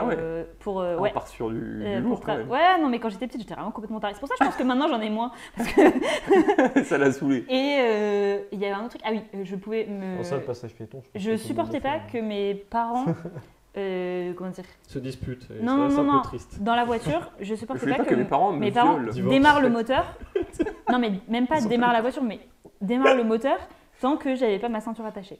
Ah oui. Ça, c'était vraiment un truc. Non, moi, je voulais pas. Mais c'est bien, la sécurité routière. Oui, voilà, mais quand j'étais petite, j'étais vraiment. Quand t'as trop inculqué des règles. Oui, voilà, c'est ça. Moi, ma mère, elle me dit, mais t'étais limite, genre, chiante, quoi, parce que. Limite, alors. Mais j'y pense, en fait, toi, ça doit te faire chier quand tu vois des trucs à 9,90€. Non, même pas, ça, je m'en bats les couilles. Ça ne fait absolument rien. Non, je m'en fous. Justement, c'est que pour ça. C'est pour ça que c'est hyper drôle et c'est hyper précis. Je sais pas pourquoi. Ah non, sinon, il y a un truc, c'est mon cousin qui avait ça aussi. C'était un espèce de tic. C'est quand on allait au ski, il fallait absolument monter dans le télésiège ou le télécabine numéro 1. Alors ça, je sais pas si vous connaissez quelqu'un qui a ça aussi. Et c'est que genre, si vous voyez le télécabine 1, genre, il doublait toute la file. Mais comment il faisait au cinéma? Non, mais moi, je veux que mon film soit en salle 1. Non, mais tu vois, genre. Transfert, tu sais. T'as quand même vachement de. Mais quand t'es gamin, je pense que t'as beaucoup plus de tics comme ça. Ah oui. Moi, quand j'étais petite, parce que tu te fais chier, genre quand tu marches tout seul et tout. C'est comme moi, j'arrivais pas à m'endormir s'il y avait pas de l'activité à côté de moi. J'arrivais pas à m'endormir si je mettais pas la télé. Ouais, genre ton grand-père qui te regarde. Et c'est comme si il y a des gens qui ont dit comme ça aussi, genre ils arrivent pas à dormir s'ils ont pas de lumière allumée ou quoi aussi. Enfin, je sais pas si c'est un truc en plus peur. Quand t'es petit, c'est parce que t'as peur du noir. Moi, j'ai une veilleuse aussi. Bah voilà. Bah une veilleuse, c'est un tic. C'est comme moi, j'ai eu un doudou jusque super tard. Mais c'est pas grave ça. Mais c'était un tic. J'en ai toujours. Ok, oui, ok. Tu pouvais pas te séparer. Oui, mais non. Moi, j'ai mon Woody. J'ai encore des peluches dans mon lit et tout, mais genre je peux dormir sans. Alors que quand j'étais gamine, je pouvais vraiment pas dormir sans. Ouais. Donc ouais, non, des tics. Mais oui, maintenant j'en ai plus trop. Bah à part le coup des oreillers, ça. Les oreillers. Ça, j'avoue, c'est vraiment un truc. Je pense que tout le monde en a un minimum. Ouais. Je vais parler du tic de la vaisselle parce que je pense que c'est. Ah oui, alors ça. Ou du frigo, ça peut se transposer. Les deux. Non, mais le lave-vaisselle, c'est pire, je trouve. C'est-à-dire que. Parce que le frigo, il y a une logique, le lave-vaisselle, il n'y a pas. Moi, j'ai un lave-vaisselle où il y a une sorte de. Un truc où tu peux ranger les couverts et les aligner verticalement. Et moi, j'aime bien quand dans chaque rangée, il y a un espace fourchette un espace couteau, un espace petite cuillère, un espace grande cuillère, etc. Et c'est vraiment très précis parce que C'est énervant. quand tu vides le lave-vaisselle, je trouve ça plus pratique. Tu prends les fourchettes, tu mets dans le bac à fourchettes. C'est vrai. C'est pas faux en même temps. Pareil pour les verres. Bah, comme ça, t'as déjà tout rangé, t'as plus rien à faire après. Quoi. Et ça, c'est plus être maniaque. C'est plus que... pratique. Ça, c'est clairement maniaque. Oui. Mais même Marc, il a des trucs qui sont vraiment genre maniaques, mais sans vraiment éthique. Genre, par exemple, Oula, ça tes balance. DVD, Oui. ils sont rangés par ordre alphabétique. Parce que c'est plus Mais ça- pratique pour quand tu cherches un film. Non, mais c'est juste qu'il est hyper maniaque. mais tu vois, c'est pas- pour moi, ça, c'est pas vraiment d'éthique. C'est juste même pas genre éthique, c'est un toc pour moi. c'est pas des pareil. symboles de vraiment être maniaque, c'est genre tu ranges tes DVD par ordre C'est un alphabétique. toc. Et Il j'ai- est fait obligé. ça Non, mais le pire, c'est que si tu lui enlèves, il va le remettre. Oui. J'ai- Bah, c'est ce que ma soeur elle m'a dit parce que quand j'ai raconté à ma soeur, elle m'a dit mais essaye un jour genre de déplacer un des DVD pour voir si après quand tu reviens il l'a re-rangé ou pas. Je vais le faire, de toute façon. Enfin, je regarde pas souvent, je suis pas en train de regarder ma collecte de DVD à chaque fois. Bah, mais- cool. Non mais je sais que. Mais je sais que Attends, justement- tu sais, j'ai une grande collecte de cartes Pokémon, j'en ai genre 500, c'est genre. Et rangé par Ah non ordre mais c'est DVD, il y en a plein. Mais le jour justement, genre je cherchais un film et genre je Tu te vas dis. trouver direct. Bah, Pourquoi je te dis Parce que genre c'est il est où rangé. il bah, tu sais, tu m'as dit C'est bah c'est vrai que- rangé par ordre alphabétique. Ah, c'est vrai que c'est pratique, mais. C'est pratique, mais enfin c'est comme un Personne peu fait ça, flippant quoi. quoi. Personne Surtout fait à ton âge, Marc. ça. Surtout à ton âge. Du coup, pour conclure ce podcast, est-ce qu'il y a des gens autour de la table qui veulent présenter, faire un promo de. Leur promo, ou la promo d'un pote Non. Moi, je veux bien présenter un projet. Eh ben vas-y. On est là pour ça. Alors moi du coup comme je l'ai déjà dit en début d'émission, je suis illustrateur, donc j'ai lancé un projet avec un collègue humoriste sur Facebook, donc qui est une page Facebook qui s'appelle Prime Slime et qui est du coup un nom on va dire de notre licence entre guillemets, notre univers qui est une page Facebook de comic strip, donc humoristiques qui sont vraiment dans tous les styles d'humour. Que ce soit humour noir, absurde, même un humour qui peut dénoncer aussi certaines choses, qui peut faire réagir. Donc on fait ça et à chaque fois on publie un strip par semaine. Donc tous les samedis à 13h, il y a toujours un nouveau strip qui sort à chaque fois depuis, on a commencé début septembre. Donc là on est déjà à une trentaine de strips, peut-être même plus il me semble. Il y en a aussi qu'on n'a pas encore posté parce qu'on va les poster aussi sur un Tumblr. On a un Tumblr également, un Twitter, un Instagram et on continue à développer aussi cet univers à chaque fois. Donc vous pouvez trouver ça sur Facebook en écrivant Prime Slime, donc P-R-I-M-E, plus loin S-L-I-M-E. Et donc voilà, j'ai développé un petit univers graphiquement et mon collègue lui écrit des sketchs. Et du coup on essaye de les mettre ensemble. À chaque fois on se donne rendez-vous sur Skype. On essaie de voir comment on peut mettre en scène le sketch, voir quelle ambiance donner au sketch à chaque fois. Et donc au début, j'avais fait des tests pour des petits personnages. Et de mon côté, j'avais fait des petits bonhommes, vraiment plusieurs personnages. Il y en a un qui nous avait beaucoup plu et que j'ai développé encore par la suite, qui est une espèce de petit bonhomme pantin, mais très détaillé. Moi, j'aime beaucoup tout ce qui est détail. Donc je développe ça et là, depuis peu, je développe avec ce style graphique de character design plusieurs personnages connus. Donc là, il n'y a pas longtemps, j'ai fait Spider-Man, j'ai fait John Marston de Red Dead Redemption, donc vraiment avec énormément de détails. Et là, je suis en train d'essayer de voir pour faire des petites illustrations humoristiques de mon côté, très détaillées, avec ces petits personnages. Je tiens à dire que déjà c'est drôle, mais en plus tu dessines vachement bien, car comme vous pouvez le voir, le logo a été dessiné par Clément. Donc on le remercie. On dit tous merci. Merci. Merci Clément. Et on dit bravo parce que tu dessines très Bravo. Bravo Clément parce que tu dessines très bien. bien. Bien joué. Merci, c'est gentil. C'est à peine poussé. Ouais, Non mais vraiment, on ira voir. Vraiment, ça, Bah oui. du fond du cœur, tu Si dessines vous vraiment inviter bien. tous vos amis, ce serait le meilleur coup de pouce qu'on peut sera rêver. fait. Nous là, on compte aujourd'hui, en septembre, on était à 150 personnes, 140 personnes c'est qui pas nous mal, suivaient. Et là, aujourd'hui, on est à 1200. Ah ouais. Donc, Hey. petit à petit. L'oiseau fait son nid. Voilà, Chips. exactement. Non, non, t'as tout gâché. Et voilà, et puis moi comme d'habitude, les French Nuggets, donc sur YouTube. Toujours présent, la petite toujours chaîne vivant, YouTube toujours debout. électro, voilà. Peut-être qu'un jour, on aura le deuxième French Nugget. Ouh, ouais, non, faut l'émission. pas spoiler, attention. Ah, peut-être. Oui, on le verra. Qui arrivera j'espère. dans les prochaines éditions, apparemment. Tout à fait, remplacer Alice, qui s'en va. Eh oui. On va plus l'entendre pendant un petit moment. Vous allez tous être tristes. Hein. On va mettre Ah, un je vote. vais vous manquer. On va faire un Absolument. vote pour savoir si les gens sont contents ou pas qu'elle parte. Alors, Tout le monde est avant de Au faire moins, ce Maxence, vote, dis-moi que t'es triste. alors, avant de faire ce vote, moi je voudrais qu'on fasse le sondage qu'on avait prévu de faire la semaine dernière, C'était enfin il y a quoi 2 semaines. Est-ce Le que sondage- Marc est un est-ce homme que Marc parfait est un homme parfait. Bah, Et on va il faire un est nouveau sur sondage. YouTube. Est-ce que Alice va vous manquer peut-être? Il est sur YouTube, le sondage. Ah ouais? Ouais. Sur YouTube? Ouais. J'ai pas vu sur YouTube. Eh ben c'est pas grave, tu regarderas. Bah oui, je regarderai. Mais normalement j'ai une notification. Je peux peut-être pas mis la petite cloche. Vous aussi chez vous activez la petite cloche. Mettez un pouce bleu. Oui voilà, mais oui tu vas nous manquer Alice et tu reviens. Je reviens le 15 août, mais je ne sais pas encore si je reviendrai tout de suite. Et si le podcast continuera jusque-là. Peut-être que nous allons percer. Non mais vous je vais vous manquer, je le sais. Allez. Donc on se voit dans 2 semaines si tout se passe bien et on se dit au revoir. Au revoir. Au revoir.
Et enfin, votre autre marque, également étudiant en quoi, droit. votre autre, pour commencer. Autre. Votre hôte. On dit hôte en fait. J'ai dit hôte. Oui, t'as dit non, hôte.